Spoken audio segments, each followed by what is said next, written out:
Yes, we're on time. Thank you, everyone. Thank you to the first framing discussion, which really helped start surfacing some of the concerns that are presented by the predictive algorithms and really looking at it at all different, opening up many, many boxes. And I promise on this panel that I won't call out poor Patrick Ball. But I will have to say that 10 years ago, when he did do training for human rights activists, including us, it was one of the most eye-opening and disorienting training sessions we had ever been in, because he really challenged whether we really knew anything about what data was. So that's it, Patrick. I'm not mentioning you again in this panel. So what this panel will do is we're going to pick up and step back and look at some of the normative dimensions that has been marking this move towards datification, and datification meaning the mass collection of data, the aggregation, storage of data, and these new forms or these new technology tools for analyzing the data, like data mining and visualization, et cetera, et cetera. So we want to step back a little and look at some of the normative dimensions and also surface some of the underlying assumptions in some of these debates and underlying some of these concerns. And look at how does it look if we step back and begin with, we're going to begin with Mark, who will map out in a preliminary way what are some of the key human rights concerns associated with this datification movement. And then I think we'll follow with Professor Nissenbaum, who will look at having us think about the data itself, not just the process of the collection and the use or misuse, but looking at some of the data. And then we'll follow with Professor Murray, who is going to look at how the data is actually produced and some of the associated issues with it, and really open up for us some of the discussion about the cultural, like whose cultural world, which context in some sense in which this data is being not only collected, analyzed, and interpreted and applied and used. And then Mimi will wrap us up by looking at not only experience that can't be quantified, but can be quantified, but why isn't it? So in some sense, looking at project work that she is now doing, looking at missing data sets. Now, that may or may not describe the focus of their remarks, so you all feel free to change it. And then, so we'll start. You'll have 5 minutes, yes? Okay, some people get 7, but basically 5. And you need 7 too? All right, 7. And I'll give a 2-minute warning because we do want to open this up as well. Okay, so Mark, can you kick us off? Sure, thank you very much, and good afternoon, everyone. What I'd like to do in my 5 to 7 minutes is to tease out some of the underlying tensions around big data and human rights. And when I say big data, and of course we've been talking about it today, I'm speaking about a collection of processes, from the data itself to the data collection, the analysis, and the eventual use. And I'd suggest that any discussion about analysis using algorithms or predictive analytics needs to take into account the full range of processes within big data, since the nature and quality of one process will affect the nature and quality of the next, and so on. So collection involves discovering, selecting, and storing massive amounts of data from a wide array of digital sources and sensors.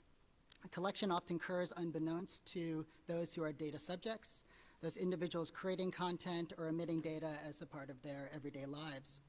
This data is then processed and analyzed, perhaps visualized, in order to glean social insights and patterns, or to be used in any number of other ways. Behavioral indicators at the aggregate or individual level can be used for observation, decision-making, or direct action. Now, tensions exist with the use of big data for monitoring, influencing, or intervening in human rights, because It presents both a number of promising and problematic issues, and I'll start with the promising. Let me propose that the development of big data, algorithms, machine learning techniques, and so on are a response to an information problem. There's too much information. Faced with a deluge of data, we respond by developing information technology in a way to control it and to make sense of it. Now, if one's model of human rights fact-finding and monitoring relies on a careful one-on-one interview process or verifying reports from individuals who are situated in the field, then one doesn't really need to care about big data at all. But once we've assumed that there is some sort of value proposition in big data, that large sets of data from digital, unstructured, untraditional data sources, particularly collected in the wild, meaning on the open internet, once we think that that has value, then we need to develop additional statistics and computational methods in order to make sense of it. Data mining social media sites like Twitter, YouTube, et cetera, scraping sites like online news and listservs and mailing lists, or crawling the open web for information, or even ingesting mobile phone call detail records or satellite data really creates a crisis of control of information. No human has the capability to collect, process, and store this data, let alone comprehend it in any meaningful way. Thus, in this sense, the algorithm is our friend. For advocates, agencies, or organizations monitoring human rights, these techniques can offer an unprecedented insight into hidden, obscure, or clandestine behaviors, signaling a human rights abuse or a violation. They can provide tools for remote monitoring, looking into far away or hard to get geographic locations where human rights abuses might occur. And so for these reasons, the collection and monitoring of these data sources holds much promise for human rights organizations and agencies. Yet, to paraphrase Neil Postman and a more ancient text, as the algorithms giveth, the algorithms taketh away. The question that is about what is lost when outsourcing human rights monitoring and evaluation to a machine, I think, is paramount in these discussions. And now, if you were to read the Human Rights Office of the UN Office of Monitoring and Evaluation and the High Commissioner on Human Rights, if you read their training manual on human rights monitoring, you would read that the central principles of human rights monitoring with regard to information and data gathering is consistency, accuracy, precision, objectivity, and visibility. It's basically the opposite of big data.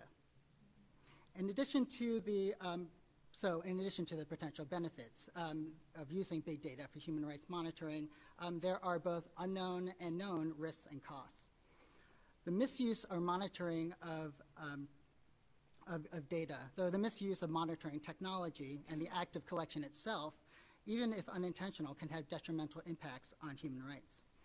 Large amounts of data about vulnerable populations create risk. Just for instance, if that data is leaked or stolen to the wrong people, or if their mere association with certain data sets around human rights casts an individual in a false light.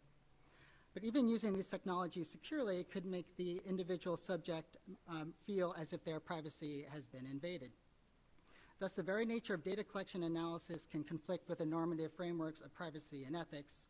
And in our current discourse, really, it's hard to know what the acceptable and legitimate uses of big data for human rights is. Frankly, I think there should be more experimentation with big data and algorithms in human rights contexts.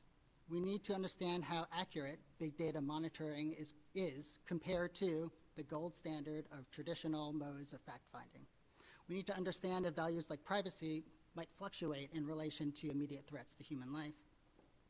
And this type of research is essential because before big data is used by decision makers and policymakers, or big data is used in live operational contexts with human rights officials, I think these questions are the most fundamental questions to answer. Particularly given the concerns about accuracy, validity, and bias, making the move from data collection to analysis to eventual usage is something of a leap of faith at the moment. And we should be wary of making this leap until we understand how data analytics can be used to make decisions in human rights and human security domains. And I'll give a brief example. So for the last 5 years, I've been working on data analytics in relation to human trafficking in order to understand it and potentially intervene. So just this morning, I received a press release about a vessel monitoring system using satellite imagery to determine if a ship at sea is fishing in illegal waters. The press release says this web-based technology will provide real-time monitoring of global fishing activity for the public for free. It will improve transparency and traceability. It will allow journalists to track vessels, scientists to study interactions, and governments to enforce policy. Now, there's some research which says that monitoring vessels in illegal waters, those vessels also engage in exploitation of workers. So one might create a model that assesses the likelihood a vessel is fishing in illegal waters, and then maybe that can be an indication that the vessel is engaged in forced labor. But maybe. This would take a leap of faith, which could also produce inadvertent risks and harms. And only research, mostly qualitative research, I would say, not big data research, will be able to tell us whether this big data set actually creates and has a signal that indicates this issue. Now, I will just sort of fast forward because I have 30 seconds. But let me just say that perhaps we need something like new requirements for disclosing biases, which could alert decision makers to avoid hasty generalizations when talking about big data. The notion of substituting big data inferences for deep expertise and judgment, particularly in the human rights world, I think is quite troubling to people who have been working in the human rights field for some time. Data gathered from crowdsourcing, social media, et cetera, can give us unprecedented insight into case analysis. But to use that data collectively to make wide-scale policy decisions influencing and affecting many people, I think needs closer examination. I think lastly, we should be mindful of the phrases real time and prediction. First of all, the quest for situational awareness and early warning systems are nothing new to the human rights field. In fact, they've been talked about for many years in terms of conflict and human security. But again, I would encourage that more research into these areas is needed. I mean, I've used myself the phrase real-time situational awareness and also real-time prediction based on algorithms in order to determine whether human rights abuse is taking place. Because the idea that prevention of a human rights abuse before it happens is actually a welcome departure from the usual human rights work of documenting abuses after the fact. But in order to really focus on the efficacy of real-time or prediction, we're really going to have to focus on the science rather than developing an all-seeing eye or a crystal ball. So using these terms analytically can actually produce some more scientific analysis of the efficacy in human rights. And with that, I'll pass it over to Helen. That's such a nice watch. Can I have a look at it? Just keep myself. Do you want that one or this one? Both. I really... Hi, everybody. I'm Helen Nissenbaum. Firstly, I'd like to congratulate the Robert Bernstein Institute for putting on this amazing conference and the lineup. I'm really looking forward to the rest of today and tomorrow, and it's really an honor to be included. I consider myself really a student of this domain of human rights, and I look forward to everything that's coming.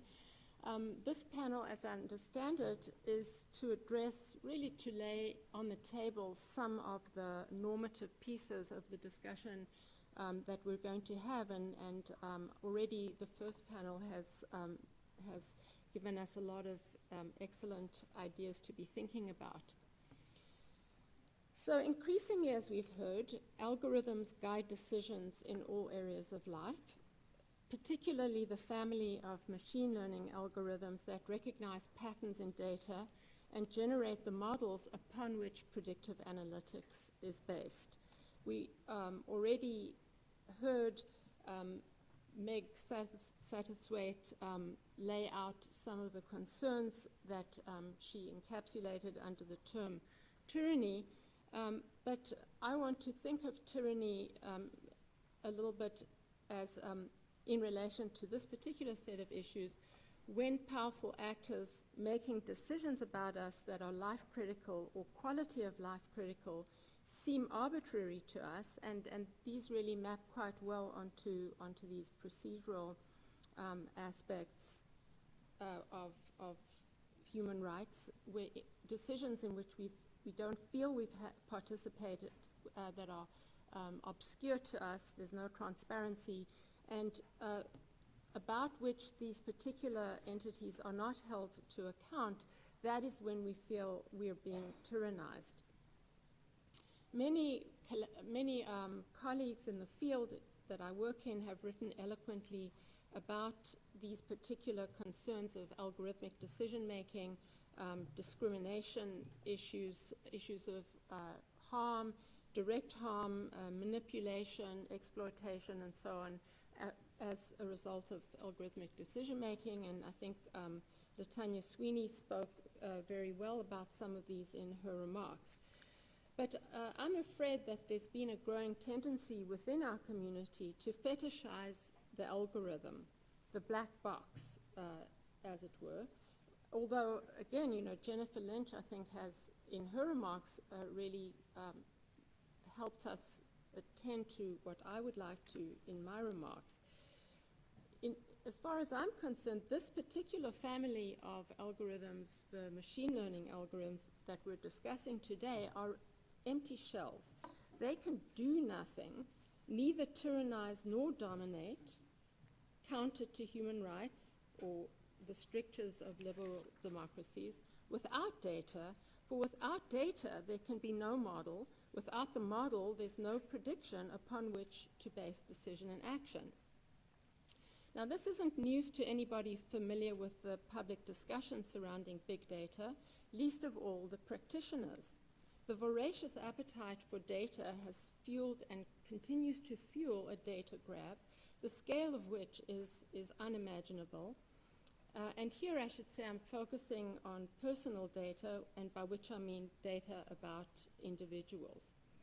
And often it's hard to know, or I would say the cause and effect of all of this is likely bidirectional. We have the data, so we perform the analytics. We need more and more data, and so we must go and do more and more sophisticated analytics and so forth. Now, we talk of data often in these public discussions as if it's raw fuel of algorithmic analysis, which gives, and it's the algorithmic analysis which gives the data its meaning and purpose, as, for example, a potter gives a block of clay its shape and utility, or as Mozart, for example, takes a simple scale and makes heavenly music and harmony. This is a quite misleading rendering of the situation, because much of the data that is integrated, and I do want to say much and not all, because this is a highly diverse situation, much of the data that's integrated into the data sets that train the algorithms is already infused with meaning that comes often from its contexts of original construction. That is to say, its origin, its source. For example, and just some of the stuff that was discussed today, whether you've been arrested, the ethnic nature of your name, and other things, whether you have children, whether you're from a divorced household, your race, gender, level of education, job status, age, own a house, have siblings, have children, income, and whether you've traveled recently to the Caribbean, your network of friends, and sexual orientation, and on and on. This is all information that comes from really rich aspects of life. Now, those in society who serve as the data collectors or the data suppliers are eager to respond to the need for data, either by buying, holding, hoarding, or exchanging data, such as data brokers, or collecting data at its source, either the primary recipients of data or as intermediaries like Google, Facebook, Amazon, and Twitter, pay little heed to the immensely intricate web of societal norms, rules, conventions, codes that have evolved sometimes over centuries, establishing a delicate accommodation among the different parties in society about whom this information flows. And it's guided by this, and these norms are guided by a rich understanding of these interpersonal relationships, and the social or societal and institutional integrity depend on and often mutually shape these norms. Now, you may not immediately see the connection between the Fourth Amendment, for example, and the eighth principle of the Hippocratic Oath that was penned or perhaps chiseled almost 6 centuries earlier. But each, in its own domain, curtails information flow in order to address complex and sometimes contradictory societal requirements to maintain the delicate balance of power, protecting citizens and medical patients at the same time as they try to promote societal institutions and also the respective values to which these societal institutions are committed. The appetite for data fueled by machine learning algorithms collapses such rules, often serving the collectors. I mean, now I'm just like putting in my own little bias here. The controllers of the algorithms disproportionately. After all, who designs them and so forth, and for whose purposes. We are less vulnerable, I believe, in the domain of governance because of this problem that I've articulated, because of the rich heritage of political philosophy. And for example, in the case of the Fourth Amendment, we have a huge amount of scholarship and judicial opinion, and because of this, a much keener and more well-developed sense and appreciation of what is at stake with these sorts of rules. And I think that this conference and our discussion on predictive policing and some of the pros and cons is an example of just that. However, we severely lack a similar depth of explicit wisdom in many other areas of life, and I include in that the medical arena, even though we know quite a lot of that over the course of time, and therefore we're much more vulnerable to the complete breakdown or collapse of the norms that have evolved and have served us so well. So to conclude, we're right, I think, this conference is correct in asking us to discuss and consider tyranny that may be enabled by predictive analytics. But logically and temporally prior are the threats to the protective edifice of norms governing data and information flows. I don't believe we'll understand or adequately address the tyranny of algorithms without addressing the tyrannical implications of the destruction of some of these norms wrought by prevailing data practices. Thank you. So I would also like to thank the Bernstein Institute for organizing this fascinating conference, raising a lot of really important questions about what data means and how we use it as part of a larger set of questions about human rights fact-finding. And I think in the great enthusiasm for big data and what it can tell us, it's really appropriate to have a certain degree of skepticism, which I think is what we're talking about here. I'm actually going to raise this question to another level of skepticism, because I want to talk about the very production of quantitative data itself, which I think underlies, as Helen said, the kind of data that we use in big data, which then gets converted through algorithms to something that we think we understand. But if we look even at what numbers can tell us and what they say, there are severe limitations. They offer us a firmer truth about the world than other forms of knowledge. They seem to be rational, technocratic, and consequently reliable means of knowing the world. So therefore, numbers are increasingly desirable for governance. They're attractive for making decisions and for measuring compliance, particularly when decisions and compliance measures cover vastly different societies, situations, and forms of behavior. And this is an issue we haven't talked about yet, but this is certainly a key dimension of the human rights phenomenon. But are we being seduced into seeing numbers as reliable forms of knowledge? This is particularly important to consider as quantification becomes ever more central to governance and to global governance. And the turn to big data is only the last step in this process. One example of this is the massive investment which has been going on recently in developing a new set of goals for development, the so-called Sustainable Development Goals, which are intended to govern global development policies from 2015 to 2030, following on the Millennium Development Goals. These goals have been produced by a very incorporative, vast civil society and governmental process, which has ended up producing 17 goals and 169 targets, most of them very broad and inclusive. This is now to govern the global development agenda for the next 13 years. They are now being converted into indicators, therefore quantified measures, by the UN Statistical Commission. There are now 231 indicators and counting, with ongoing demands by civil society and other organizations for more.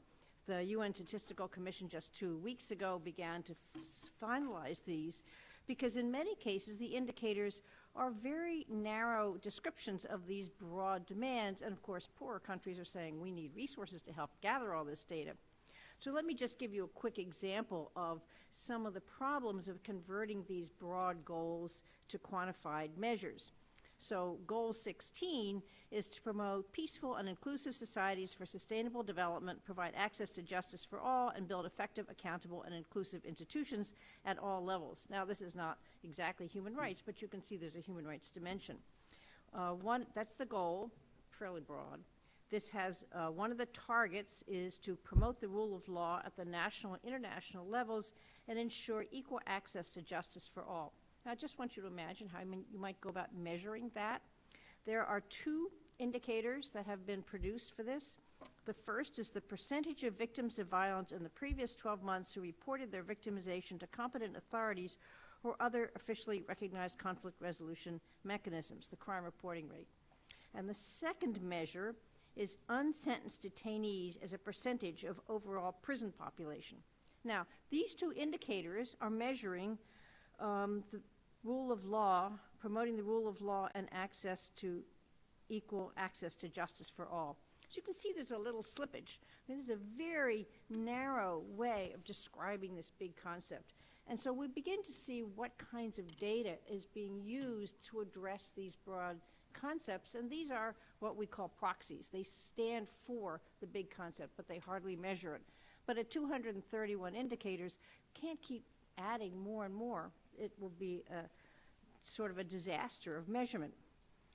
So to say a little bit about quantification per se, the challenge of putting anything into numbers is that there is a messy, complex social life that has to be simplified. Some core elements have to be extracted and made commensurable in order to even count something. If that involves counting how tall a person is, that's not so difficult. But if it means counting their level of intelligence, well-being, or vulnerability to violence, the problem is much greater. Context must be abandoned, the history of a relationship cannot be included, the inevitable variation in the phenomenon has to be ignored. There is a homogenization that takes place. You can see this in trafficking, by the way, is a big issue. So this is a problem that's beyond cheating with statistics or gaming indicators. It's inherent in the process of quantification itself. And of course, the kinds of data that we use in big data also is subject to this whole simplification process. So I want to raise 5 important issues, but I will try to be fast. First, how do you make complex social phenomenon commensurable across class, cultural, and national boundaries? And I looked at one example of this, which is an effort to come up with a survey instrument for measuring violence against women that can be used all around the world. This was a project of the UN Statistical Commission mandated by the Secretary General's report in 2006. They constructed a survey instrument which was completed in 2013. But it's very difficult. What exactly are you going to measure? Female genital cutting, honor killings, rape in wartime, sex, domestic violence. There's so many different phenomena that are lumped together under this category. But if you want to count the frequency, you have to decide what is the baseline that is going to be your fundamental measure, what are you going to include and what are you going to leave out? So the UN Statistical Commission concluded that they were going to count the frequency with which a woman had experienced violence, whether it was severe or moderate, whether it was physical or sexual, and by whom, whether an intimate person or not. So it had a very restricted set of features that were being measured, and lots of things that I mentioned earlier were simply not included. And some of the things that you might really want to know, such as, was the woman living in fear? Did it change her life? Was she afraid of stalking? They concluded were unmeasurable. So again, you see that the use of numbers shifts your data to the things that can be counted and leaves things that are difficult to count ignored and neglected. And it also vastly simplifies what we mean by violence against women. The second problem is that the context is eliminated. When women talk about violence, my example, they often tell stories about the relationship, the history of events over time, the meanings of gender, the cultural understandings about what's discipline and what's violence. But that all gets disappeared if you say, how often did this happen? And so you miss this whole context, history, in fact, the way people think about it, context of marriage, et cetera. The third is that some things are very hard to measure, so they get ignored. The experience of violence, the impact on daily life, women's ability to leave the relationship, their support from family and the state or the lack thereof. These are not included because it's too hard to measure them and to make them comparable. Fourth, the categories may be inappropriate or not generalizable. For example, they had to decide between severe violence and moderate violence, but which acts constitute severe violence in one context or culture may differ in another. Does this include acid throwing in the face or threatening with a gun? These are different kinds of violence that happen in different societies. They wanted to figure out which ones are severe by measuring injury, but how do you measure injury? In one case, the suggestion was, did you go to the hospital? But as you can imagine, going to the hospital varies enormously by urban, rural. Is there a hospital? Is there transportation? So somebody else suggested, was there bleeding? Well, you can see these are efforts to make concrete a complex concept so that it can be counted. It's typically the case, you have to wonder then where do these categories come from? In the case of violence against women, the categories came from research done in the US. So the list of actions, hit, kicked, choked, threatened with a gun, were based on US research, but they don't necessarily translate very well into other parts of the world where there are different cultural practices of violence. And yet we find that most of this measurement mechanism is actually developed in the global north and applied to the global south. And we can certainly see this to some extent happening with the SDGs. Okay, my fifth point is that there is inevitable messiness in the data collection process itself. If there's a survey, women may lie. They may not tell the truth. They may think it's normal to be hit, so they don't report it. If you use administrative data like calls to the police, we all know lots of people don't call the police, whether they're unreliable, they don't trust them, they're not there, they don't have telephones, et cetera. There's this huge dark figure that we're well aware of. So we have this messy collection of data, but it gets centralized into what Latour calls the center of calculation, in which case it begins to look like a solid set of facts. The process is called uncertainty absorption. Someone else named it that, which I love, a list concept. And when you think about the uncertainty absorption, it means all the kind of compromises that were made to get these numbers tend to disappear. So, do the numbers tell us anything? Of course they do, but how much they tell us depends on what's being measured, how it's being measured, and what we think it says. We need to be skeptical. Some things are more readily quantified than others. It's important to be attentive to the categories being used, to where they are being produced and against who and for whom they're being used, to the messiness and limitations of data, to missing data, which is often a huge problem. Lots of things aren't measured, and again, if you can imagine these 231 indicators being measured by all the countries of the world who don't have resources and statistical capacity to do it, there's going to be lots of missing data and bad data. So as we move from data that's organized into counts of things or ratios into these composite indicators, we get farther and farther from the original source, and the risks of misrepresentation increase. On the other hand, used carefully and thoughtfully, numbers can be a major contribution to human rights monitoring. It can expose discrimination, inequality, and racism. And I've watched a lot of treaty body hearings in which the numbers and the reports, whether or not they're reliable or not, provide an entree to critique and discover forms of discrimination and the situation of vulnerable populations.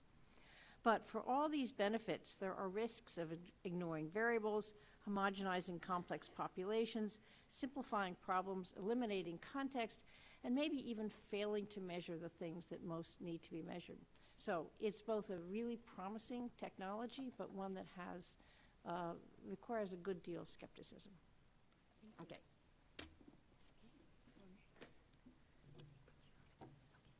Hello. Hi, everyone. Thanks. First off, thank you for inviting me here. This is great.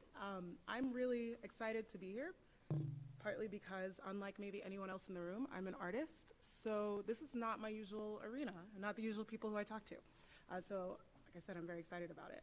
Like the other members of this panel, as they've all explored really eloquently, I'm also very interested in thinking about abstraction, quantification, this increasing trend of datafication and what that means for society and as it's been unfolding. But like I said, I work as an artist and I work on a project-based kind of manner. And I work typically on the grounds with people who are experiencing the tangible effects of data collection, or I work with that data itself, collecting it, measuring it, analyzing it, visualizing it. What I've been interested in lately is something that I think picks up on what we've all been talking about and that Sally just hinted at, which are the things, the data that do not exist and the things that we do not talk about. So my interest is in something that I like to call missing data sets, or blank spaces in otherwise data-saturated contexts. This is based off of this sort of curiosity and noticing that in spaces where there will be lots of data collected, you'll see these interesting blank spaces, blank spots where there's nothing. So to clarify this, I'll give an example that's very relevant for this conference. Talk about civilians killed by legal enforcement agencies. We have lots of data that has to do with policing, we've lots of data on the justice. This entire conference is a testament to the fact that we have a lot of data on these topics, and yet there was no data until quite recently on the number of civilians who were killed by legal enforcement agencies. Now that's no longer the case due to some great public interest efforts like Fatal Encounters, which is the database of these incidents, and the Guardian's The Counted campaign, which was purporting to count all of the people who were killed by the police in 2015. But before both of those efforts, it was a missing data set. There are many more examples of these sorts of things. Trans people killed in instances of hate crimes is one of them. We've got sexual harassment or assault. I think in a previous panel, someone mentioned just how low the reporting rate is for that. And even more routine things like salary information. But the reason that I find these instances really important is that the things that we do not talk about are often just as, if not more important than the things that we choose to talk about. So when we come to quantification, this is just as true. But what's very interesting to me is sort of what Sally was just talking about, which is why it is that these things remain missing data sets. And a lot of the time, just from working with people, what I've seen is that this is not out of any nefarious intention to obscure data.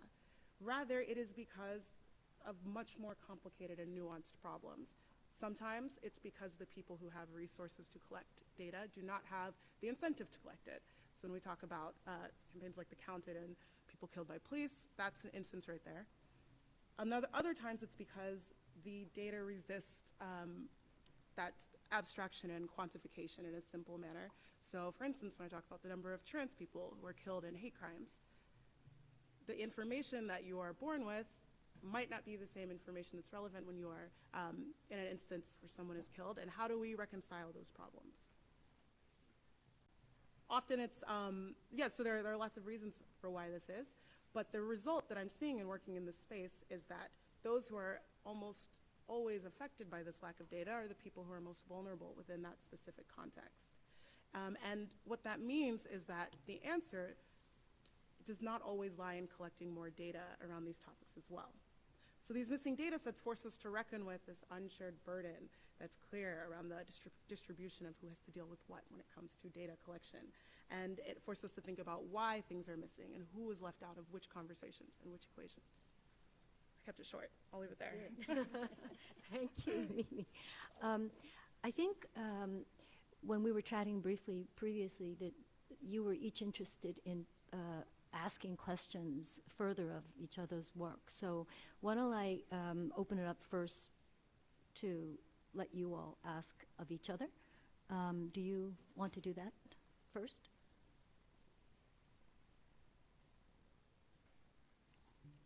I'll ask a question. Did you, you said you've been working on trafficking? And one of the things I've been looking at is the difficulty of measuring the number of people who've been trafficked. And the challenges that I see is that trafficking is an extremely diverse phenomenon and is not quite clear the variety of ways that people move into various kinds of unfree statuses. And it's one of these very complicated social worlds where, of course, as you point out, nobody paid attention to this until recently. But there are vastly different numbers of the number of traffic victims in the world, from, you know, a few thousand identified by the IOM to 34.8 million slaves. And I find that this effort to count produces a homogenization of a highly diverse population, and I'm wondering what you do about that problem. Well, I think this speaks very well to your major thesis, really, because when it comes to human trafficking, that term has become almost devoid of meaning in any sort of grand sense. I mean, it does have a very specific meaning in terms of U.S. law and UN protocols. However, you know, when it comes to counting human trafficking, which is really, there's a huge push to count how many victims there are, or survivors there are of human trafficking, for a wide variety of reasons, because of resources, and there's there's a lot of resources going into the human trafficking field, as you know.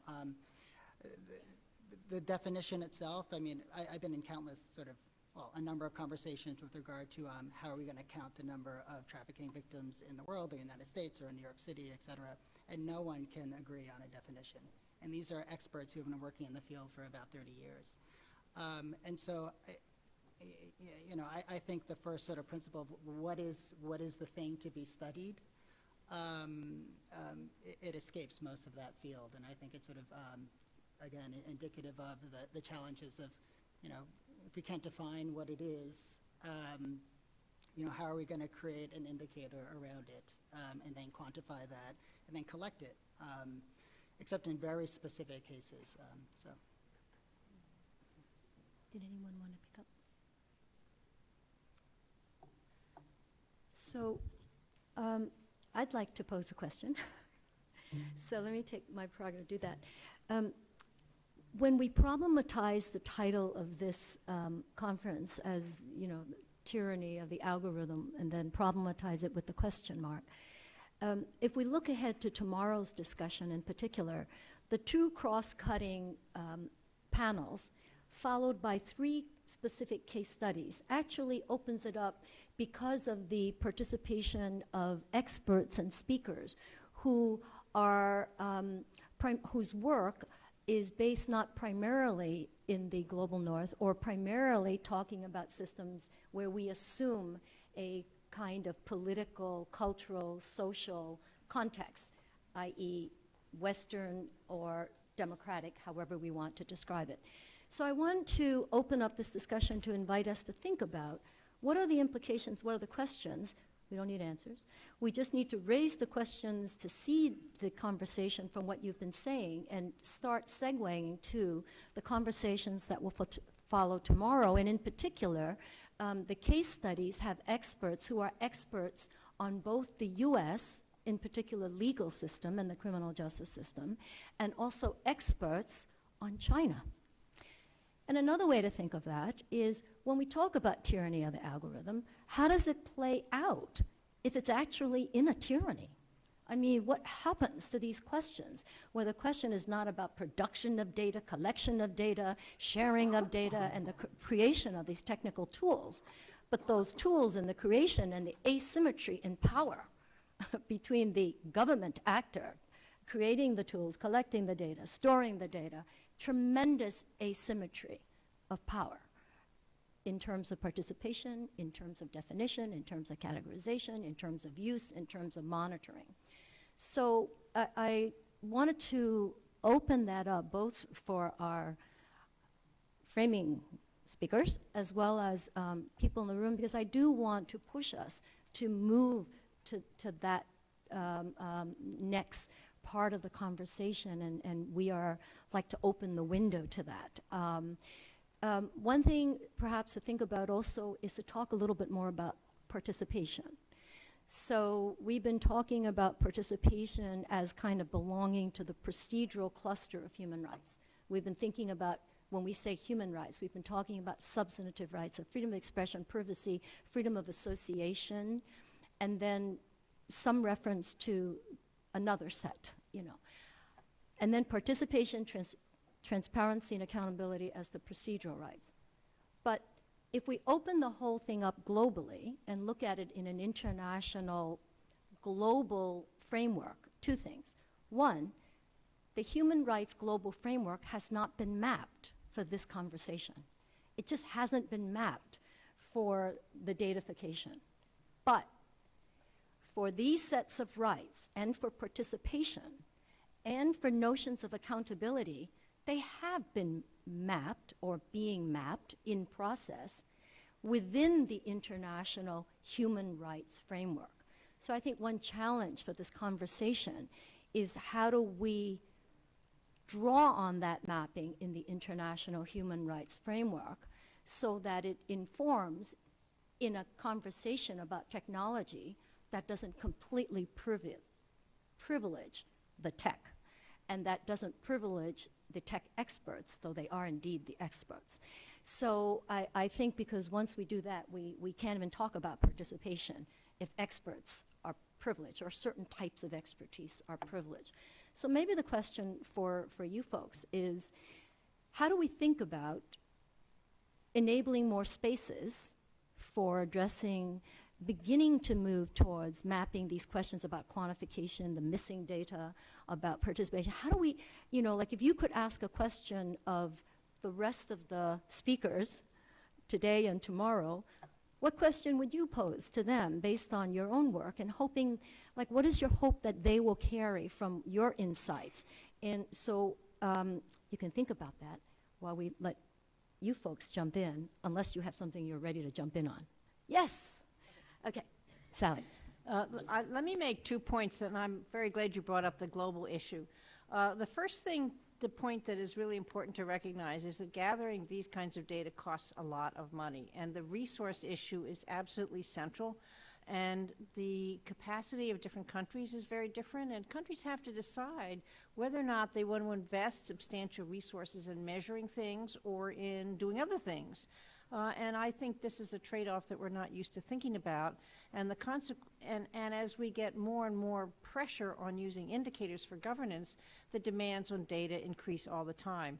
And of course, if you want to use numbers for human rights governance, you want to have population data that is disaggregated by gender, race, class, disability, et cetera, et cetera. And we have many, many categories. And of course, this means a vast expenditure of resources by countries that may choose not to do it. So this is one major problem. And of course, when we think about using big data, I mean, this again is a very unequally produced set of information that we need to think about.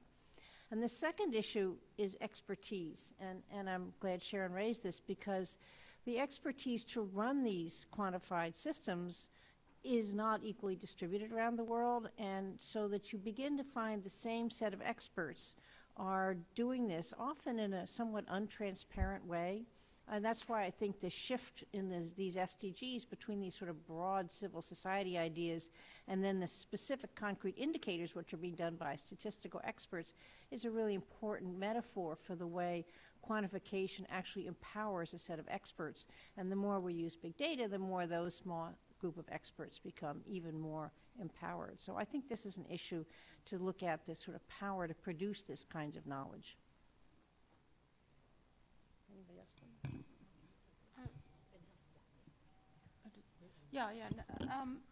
I actually just wanted to respond to something you said, Sharon, because I've been thinking about my own response to the term tyranny, and I actually link it together with the term domination, which comes from some of the readings of Republican, not Not Donald Trump. on the idea of the power that some entities have over us. Not necessarily that they would interfere with us, but the fact that some entities have the power to interfere should they wish to. And I believe that this aggregation of data and the hold that some entities have, or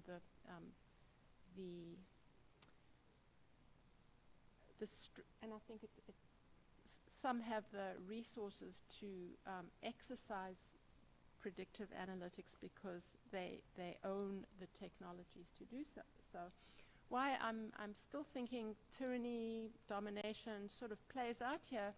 And when you ask the question of, well, what about, we live in the United States, we think it's a liberal democracy, we think we don't live under tyrannical rules, and of course there are countries in which we believe one could not say that about the leadership. So what is the tyranny that I am so concerned about? And I was trying to put a finger on it. And I think one of the issues that I came up with is the tyranny of efficiency. Because when you think about the entities in our society that have jumped on the data analytics bandwagon, first of all, there is, of course, government, policing, national security, and I believe we have to continue having this conversation, but it's entities like commerce and advertising and banking and the big domains of our society. And in a lot of instances, we, the subjects of the analytics, we who are going to be subject to the decision making, are asked to withhold our fear and our judgment because we are told that the system that is now getting in place is more efficient, as if this efficiency is a benefit that's going to accrue to everybody. But when in fact, when you look at the enactment of these systems, what you find is that many of us are subject to the decision making, as I said in my remarks, that feel to us perhaps efficient, but they feel to us extremely puzzling, and we feel very much like we're passive recipients of whatever those judgments are without any power to affect them directly. I'll just add to that and say that, I've seen a lot of big data projects around human rights or development issues emerging in the developing sort of world. And I did say earlier that I think more experimentation is good, except in cases where the power differential and asymmetries are so great that, you have researchers from New York dropping into, pick a country, to do research on data subjects who have really,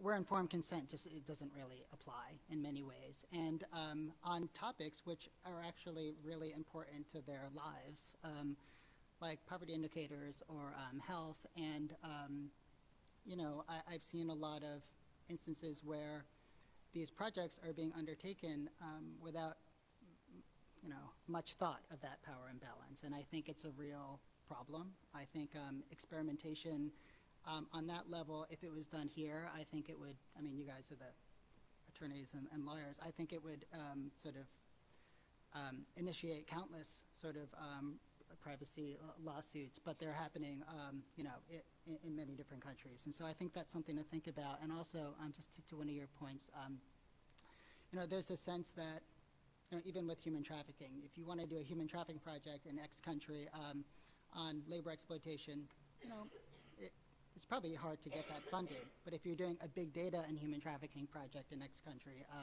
it probably will in some respects. And so, you know, another part of it is sort of the resources which are going into these topics at the expense of others. I just want to add on top of that, just in response to your question about things for people to consider as we move forward, is to just keeping in mind this, we talk about the subjects of analytics, but this very human centered experience of this, of all of the topics that we're talking about. And not to take away from, I totally agree with everything everybody has said, but also for us to consider ways that people are subverting these dynamics that people are subjected to, or ways that how do you respond in these contexts when you feel that you don't have very much space to. And thinking about those things, I think there's very interesting things happening in that space. The other thing I want to do is jump back to a little bit about what I was saying before and kind of give this dual difficulty, which is that I would say another thing for when we're moving forward is to think about, when we talk about these algorithms, always what is missing from them, what data did not go into them, but then also to think about what missing data, when is there a benefit for that data to not be there? Because that's the space that's very nuanced and that I think is also really challenging, is that, for instance, here we've done some projects where we're thinking about undocumented people, and there's loads of data that's missing around in that space, but sometimes for good reason, and there's a benefit and a power to not having that data be there. Just want to throw that in there. Thank you. Are there questions from, sorry, so all the way in the back, sorry, the long blonde. Yeah, do you have a mic? This thing, that works. Yeah, so I had a question. Thank you first for like a wonderful panel. I think it's like you brought up so many fascinating things about how the construction of the data hides uncertainties and homogenizes and decontextualizes and I would like you to maybe speak a little bit further about like how that links to this tyranny of the efficiency, right? So because one of the things that happens when we know that we don't have data, when we know that we are uncertain, is that our process of decision making slows down, right? So this is the value of uncertainty, right? So the value of knowing that there is a certain, and the data very much hides the uncertainty and makes fast decisions. Anyway, so I think this relates to maybe, so like one thing is on the side of the data subject, but this is sort of for you to speak a little bit on the side of the person that makes a decision on the basis of these data.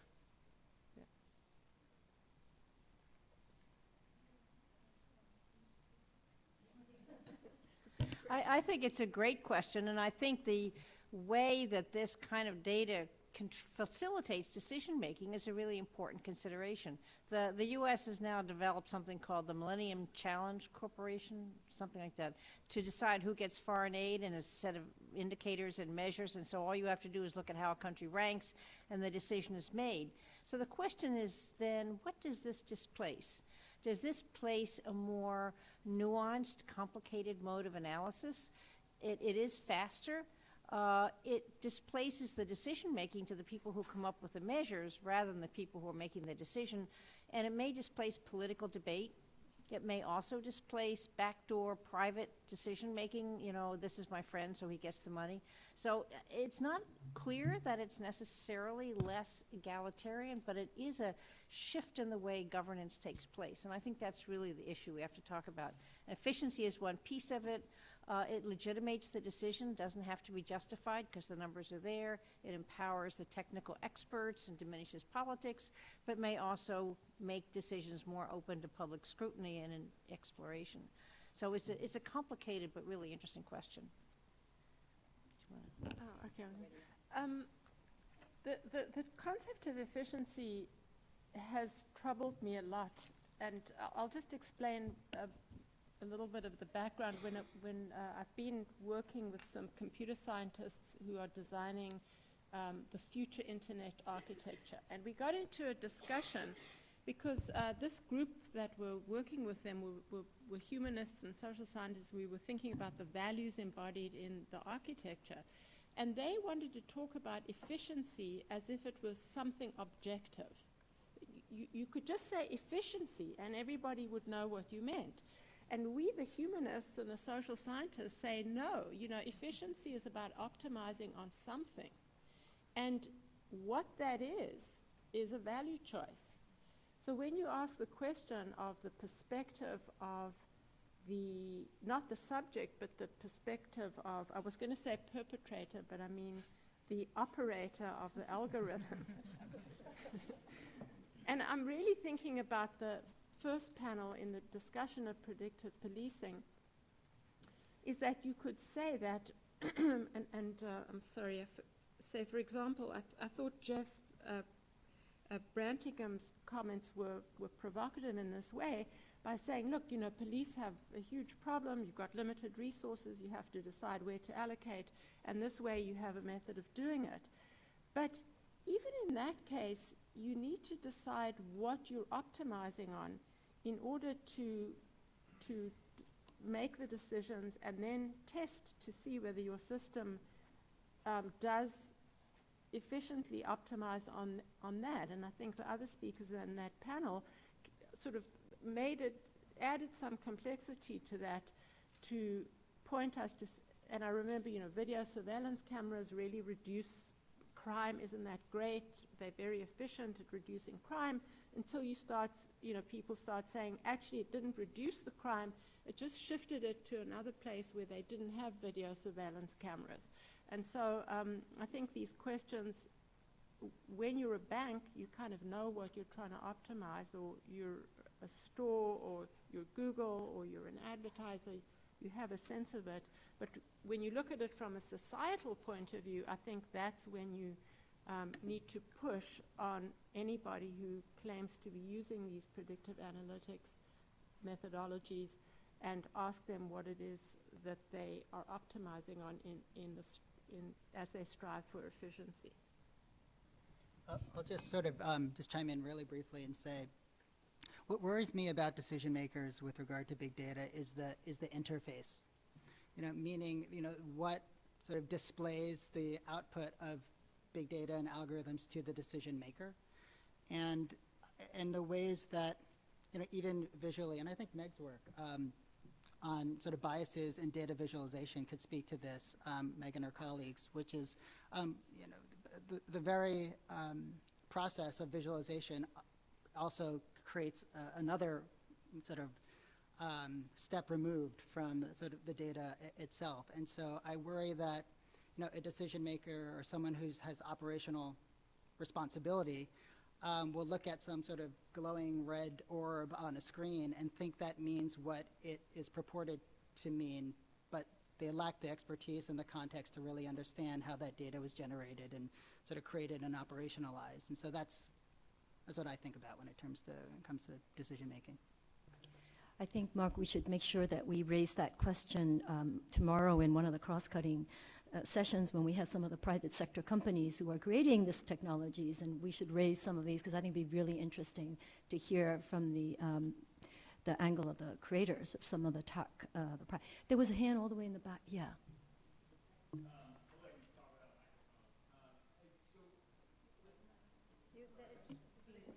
For the internet. Hi, internet. Hi.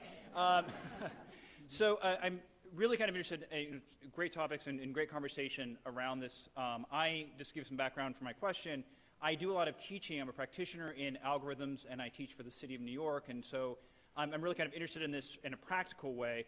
And my concern is a little bit, I'm hearing the language of the algorithm or an algorithm. And there's, I think, sometimes a lack of understanding there are a range of algorithms that can be used. And when you're talking about, particularly in the public sector writ large, whatever this is, international, local, whatever, interpretability is a very important criteria. And there are different algorithms that will give you greater interpretability.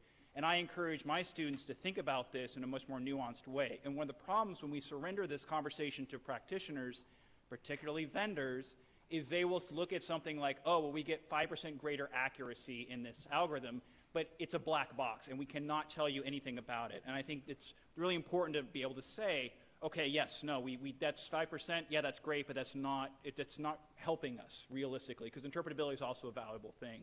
So I guess I would encourage, today and going forward, conversations around also the nuances of algorithms and how even, well, we don't want the tyranny of the algorithm telling us what to do. It can be a very important decision support tool, and even very basic algorithms can give us something better than random chance or people's intuition or experience sometimes, if that's all they're relying on. So I guess I would ask particularly the panel to kind of share if they have any experience with variety of algorithms and what they've learned maybe from those experiences, or this idea of interpretability as a criteria, and if they've seen this kind of expressed in their work or the work that they're familiar with others. Thank you. Great, thank you. Who would like to jump in on that? Maybe we'll have to make Meg come in on this. Yeah, I hear what you're saying, and if, for example, one of the criteria for selecting algorithms among a whole range of algorithms for a particular application is transparency, then you want the data scientists to be able to point you to utilizing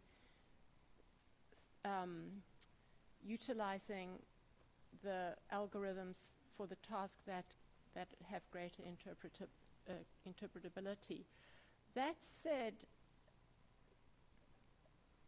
I'm not optimistic that we're necessarily going to get that in all the walks of life, particularly those where performance is really, and I think, I keep thinking of things like targeted advertising, for example, where there may be a few of us in the field who've been trying to demand greater transparency, and there are people who are reverse engineering some of these algorithms we've seen in the field, but at this point we really can't get our foot in the door.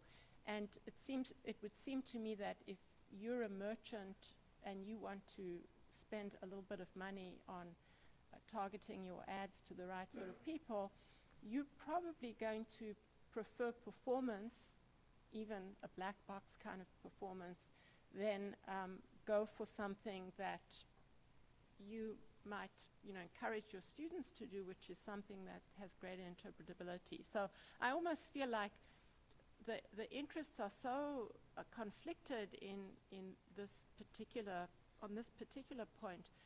It's the kind of thing where you need some kind of regulation or best practices to achieve that sort of thing. I wanted to follow up that question and comment with a follow-up question both for you or for you folks. I think the call to pay more attention to the nuances of algorithms and how some of the investments on which one is better, et cetera, and looking at the question of interpretability, following that, one of the things that would be interesting to hear, which we haven't explicitly raised yet, is what is the relationship between all of these high-tech tools of data collection, data analysis, data interpretation, and, for lack of a better word, low-tech tools? So what kind of low-tech tools, which will definitely surface in our conversations tomorrow in the case studies, is it's English, cases like 档案, extensive collection of dossiers. And it's not just done by, let's say, China, which had extensive paper dossiers. So I was really quite surprised when I myself was confronted many years later with a security intelligence officer who proceeds to tell me the contents of my dossier. So I said, well, that's great. You're probably one of 3 people in the world who've read my law review article, so this is good to know. I didn't know your English was that good, It's like, that was incomprehensible in English, So it was quite interesting, but it was really coming right up with the fact that he knew everything, and this is before data analytics. Knew where I'd been, what I spoke on, what I taught, where I lived, and he was just recounting it as a power play, like, I know this about you. I said, I'm flattered, thank you, But So the question is, that still exists, the collection of paper dossiers, neighborhood watch committees, even online, netizens reporting on other netizens. This is all feeding. So this question of the data, looking at the data, what are the origins? Where did it come from? What is the cultural context? What's the purpose of all that sharing? It's not just the Chinese paper dossiers. The French intelligence units, collect extensive dossiers and file notes, and then they write up, not the evidence, they write up an interpretation of a narrative about a terrorist group they're tracking, or something like that. So I think I'd like to hear something about what do we think is the relationship, should be the relationship, shouldn't be the relationship between these technology-enabled tools, but yet the data sources are not all coming in through biometrics. They're not all coming through our retinal scans or our fingerprints, though China is going to have those for fingerprints. But they're coming through other sources that's feeding this engulfing data. So when you look at 1.4 billion people, for example, and there's something like 10 million to 20 million other people who's feeding the data, and they're not feeding it from your eye things in your eye, what the iris is. They're feeding observations. They're feeding notes. They're feeding your schedule. They're feeding where you've been. They're feeding things like that. What do we think is the relationship between that? Are there ways that we think about this, the kind of protections, when it's not just protection against a particular algorithm, but it's how that algorithm is sucking up or using or data that is really being produced by humans, which also raises the question, there seemed to be an implicit assumption that taking decision-making away from human agents is like a bad thing versus machines making the decision. But is it, I'm not arguing for machines to make a decision, but I'm saying, is it always true that when that data is in the hands of certain types of institutions and certain kinds of institutional decision makers, is it a better thing? Is that an assumption that's necessarily borne out in countries that are different and across different systems? So I would ask that. I don't know if anyone's worked on looking. Great. Yeah. Right there in front of you.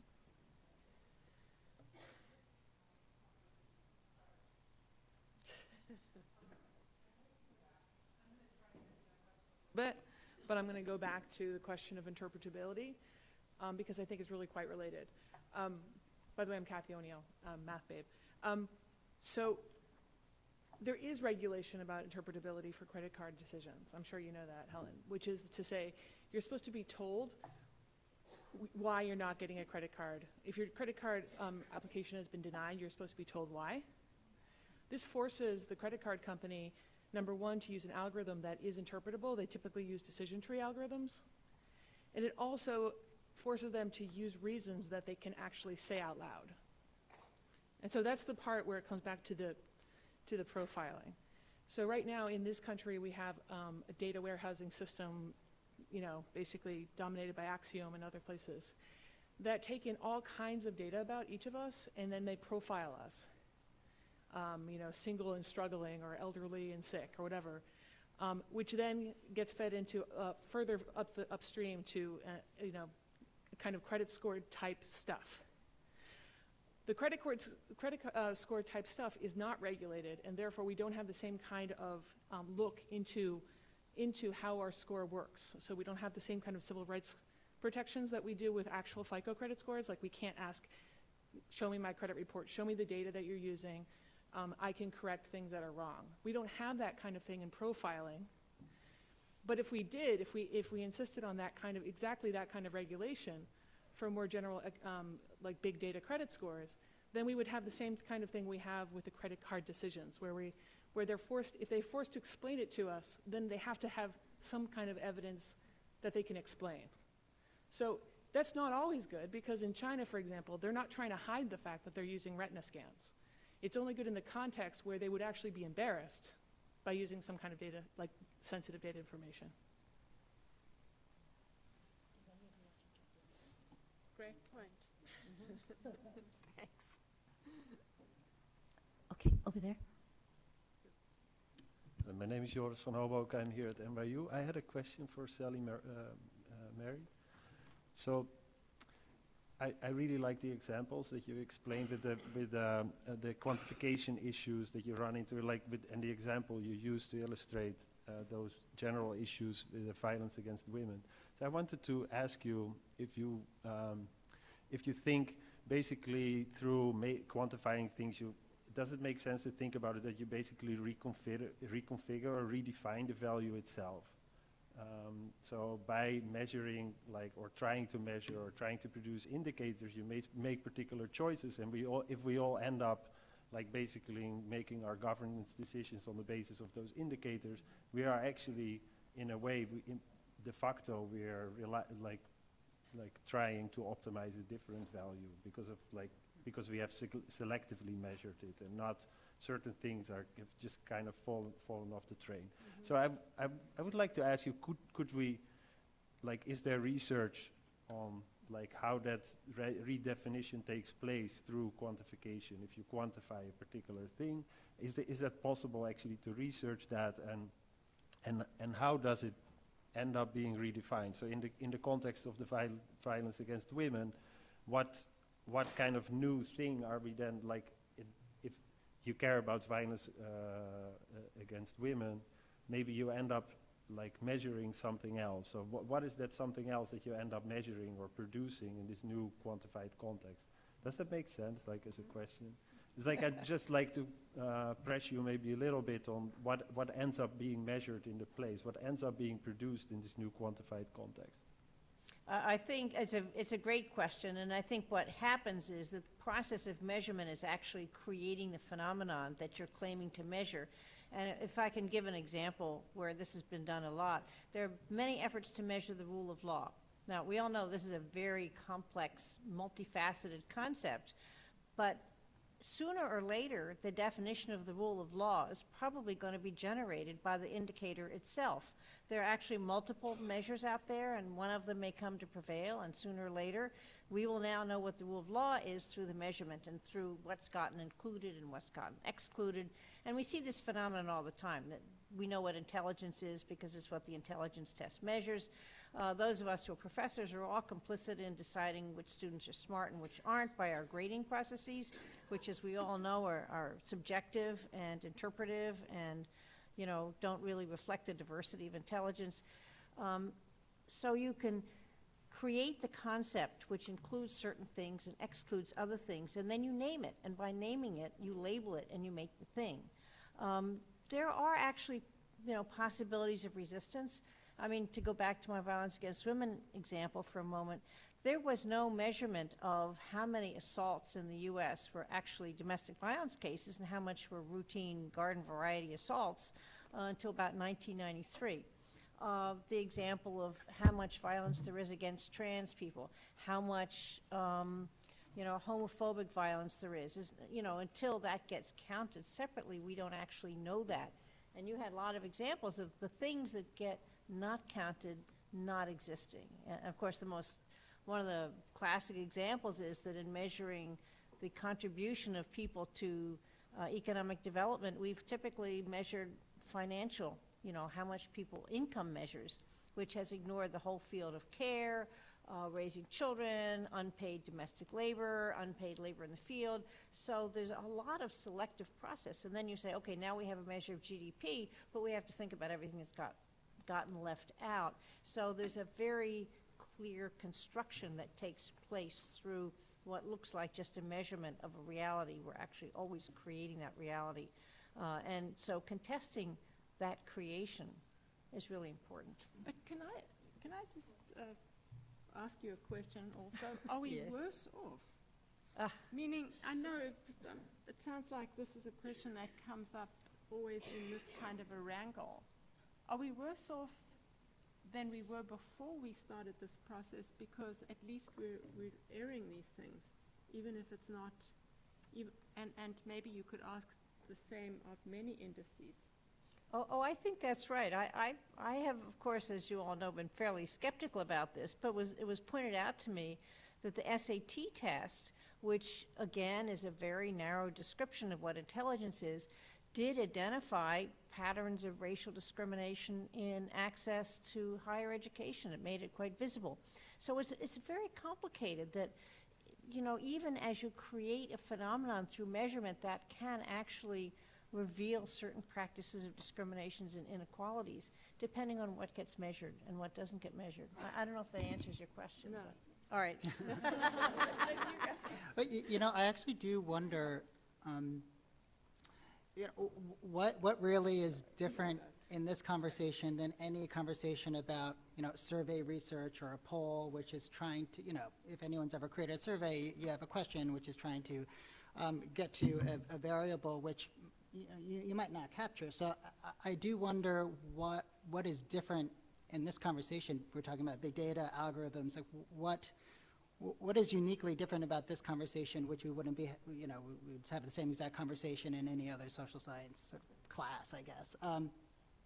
And I think maybe one, and this is certainly contested, but I'll just take the other side for a second. One argument for, I guess, big data analytics is that there's an opportunity for, instead of a, you know, a priori sort of deductive type of process, the sort of variables will emerge from the data itself, like variables you might not even have thought of, and indicators. So I think maybe that's another way of, you know, potentially looking at maybe the value of big data. Yeah, I'll just, yeah, but if there are any, Sally, you can expand on your answer. You answered the question. but I would, you know, I don't want to take up. If Go they- ahead, go ahead. So the SAT is actually an interesting let's say, algorithmic case of lack of interpretability. If you just forget about whether it's measuring anything at all, you could just say performance on the SAT and performance at college or something like that. And we run the numbers and we say, oh, this is a good predictor, we're going to use the SAT. We have no idea why it works, but it just seems like a good thing. So, I mean, I think that many of these issues of tyranny and transparency function in the pre-big data sort of era, and it's interesting to interrogate some of these. But the reason I was felt a bit of bait and switch when we were talking about violence against women and SAT is, whereas I was sympathetic to some of the concerns that have been raised about using the SAT as an indicator, one of which I've just expressed, when you started talking about quantifying violence against women, and then you started asking all these interesting things about what does it mean, is throwing acid, what about pointing a gun, and so on. I felt like in the effort to quantify, we push ourselves to ask really interesting questions that we may just have not for, and then we say cultural differences, all the kinds of things that we want to be thinking about. So it seemed that the effort to quantify or even interrogate the effort to quantify, we push ourselves to ask explicit questions that we'd been lazy, or no, I don't want to say lazy, but we hadn't been pushed to ask before, and so maybe we're better off in this process than we were before. That was what I was saying. Well, I mean, that's certainly a good point. We could ask those questions about the SAT as well, of course, which we have done. I would just like to ask us to think about the we in your sentence. And I think this is one of the issues that we need to think about, exactly who is deciding what it is that gets measured and what doesn't, and how it gets done, and what it stands for. And I suspect you agree with me on this. Maybe you don't. But it's the power dynamics that I'm really concerned about, and the importance of kind of local knowledge, local participation, which is very difficult to combine with commensurability in large-scale populations. So, I mean, I think that's some of the disempowering features of this. There are certainly cases of NGOs using local quantification systems to expose all kinds of human rights violations, which are very important to recognize. So I think it's a matter of who's doing it to whom. That is one of the things that we need to think about. And I agree with you. It actually helps you expand concepts and think about variations, and I don't disagree with that at all. So we're almost at time. So we're almost at Somebody in the time, back. but do you want to have two questions? No, there was, is there someone before you take a second bite? Was there someone in the back? Yeah, okay. Sorry, yes. You, and then, it's Meg. Hi, Meg. Hi, hello, I'm Meg.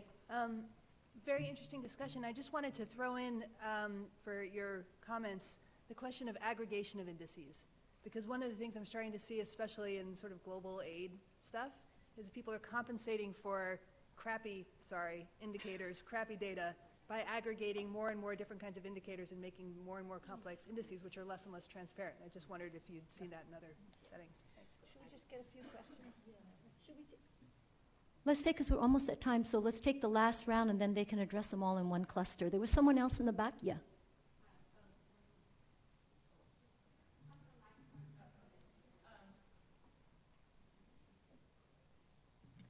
Hi, Kathy Strandberg from here at NYU. I just wanted to raise the point about, in the concept of predictive analytics, I find that it feels to me like in so much of our discussion, we focus on the analytics part of it. And I have to say that one of the things that I find, most troubling and concerning and difficult to think about is not the analytics part, but it's the predictive part about it. And that goes to the point about how is this different from any other social science conversation? Well, predictive brings in something new, I think. And so I just wanted to raise that issue. Great, thank you. Did you want to follow up? Yeah, just Last like question. one Last question, yeah. just like responding to the conversation just now. Like I think so in the violence against women context, it seems to me, especially in the global context, the fact that violence against women actually plays some role, legitimizing role in military interventions over the last decades, that seems to me something like that should be taken into account, and probably also like ends up playing a role in what ends up being measured and how it is being measured and the politics of that. So I just that seems like a structural or systemic kind of risk that is there when creating those measures. So can we, each of you you want 30 last seconds, last bite? I'll jump in. Mimi wants to start, Mimi start. I'll jump into this conversation again, which is, I love what you were saying, but the process bringing us to ask interesting questions is definitely worthwhile, but it's not the same as what we do with the results, which may come back to this question of predictive versus analytics. It's my 10 seconds. Great. That's it. Sal? In terms of the violence against women question, absolutely, the interconnection between the measurement and the politics is very fundamental. So it does create the grounds for other kinds of activities, and it also reflects pre-existing ideas. So that mesh is very much there, and yet it looks like it's objective and rational. Yeah, I just agree with the points that have been raised. I think the predictive part of predictive analytics is a little bit like a buzzword that's about, I don't know, efficient decision-making. And I'm not sure that how much store we set by that term, but we can have the conversation going forward.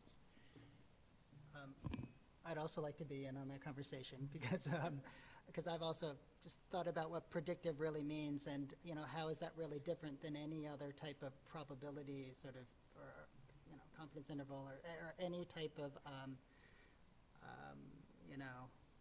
probabilistic technique on taking into account error, et cetera. So I'm not sure what exactly there is new there, except that people are using big data to make predictions on future behavior. And in the human rights context, I think prevention of a future event, I think, is very alluring, and it's something that people are quite interested in.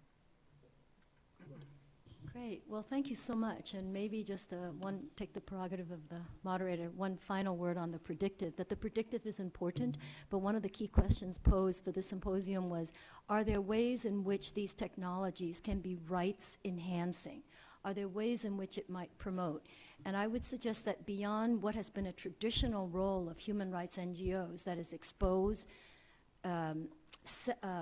document, record, I think we should think about the enhancing part. How does it empower? How do we get the actors and the communities that are affected into the process of deciding, determining how these, data are being used, et cetera. So I hope we have seeded enough questions and thoughts for the next panel and tomorrow.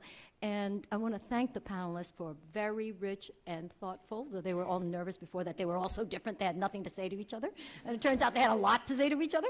And thanks to all of you for really good questions and for your, really, I can tell you were all really engaged and listening. So thank you so much, and have a great rest of the conference.